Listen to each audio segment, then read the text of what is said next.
Hi, I'm John Molesky, host of Dialogue. We just concluded a taping here on the set at the Wilson Center.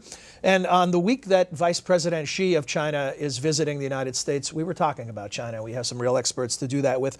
One, a former ambassador to China, Stapleton Roy, who heads the Kissinger Institute here. And Stape, I want to ask you, looking back at the Nixon visit 40 years ago, if you could find some way to put it in a context for us where we could have a sense of how bold a stroke it was at the time. What would be an equivalent today that would receive a similar sense of surprise or intrigue or even global shock to the global system?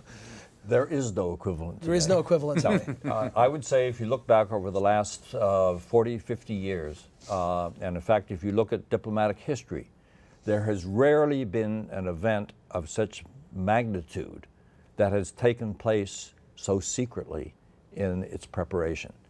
I'm a career diplomat. I spent 4.5 decades as a diplomat.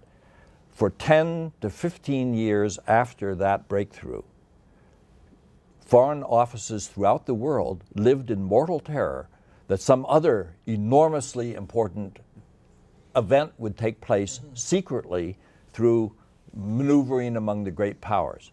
It not only had a dramatic impact in altering the course of the Cold War, it had a dramatic impact on how people all over the world thought about the possibility of secret developments taking place in foreign affairs. Also joining us, Doug Spelman had a ringside seat to the question I'm going to ask him about, which is about U.S. reaction to the Chinese back then. You had this unique job of being the interpreter for the national ping pong team's visit to the U.S. Down in the trenches, what did you encounter? First, I was one of 6 informal interpreters. We weren't the professionals. But it was a great ringside seat, as you suggest. Unfortunately, my ping pong didn't improve, but that was Too bad. Yeah, I missed that.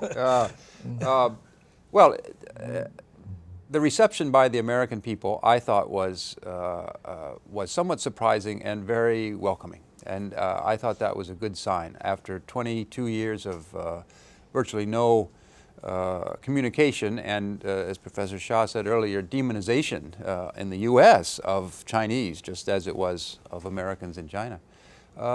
People were friendly, and they were fascinated by the ping pong. They were fascinated by the players. They welcomed them into their homes in many cases. So it was a master stroke to start to change the image that Americans had of Chinese. Professor Yafeng Xia is currently working here at the Wilson Center on a project and was a wee lad of 7 at the time of Mr. Nixon's visit, but you also have done research on the era. Speak to this. Doug mentioned the notion of demonizing. What was the view of Chinese people toward their American counterparts? Sorry for that. Yeah.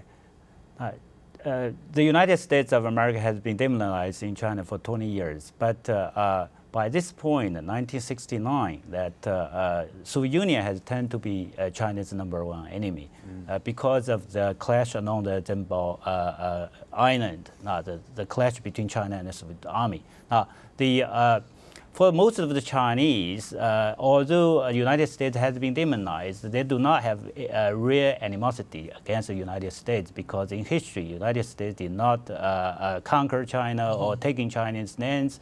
So the Chinese general public was welcoming to the visiting Americans, Secretary of Dr. Kissinger and President Nixon and their team in China. So to improve a demonic image, compare us to the Soviets, right? Is that how?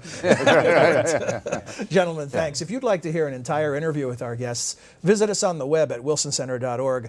On the upper right-hand side of the screen, you'll see a tab for TV and radio. If you click there, you can find your way to a complete 30-minute interview.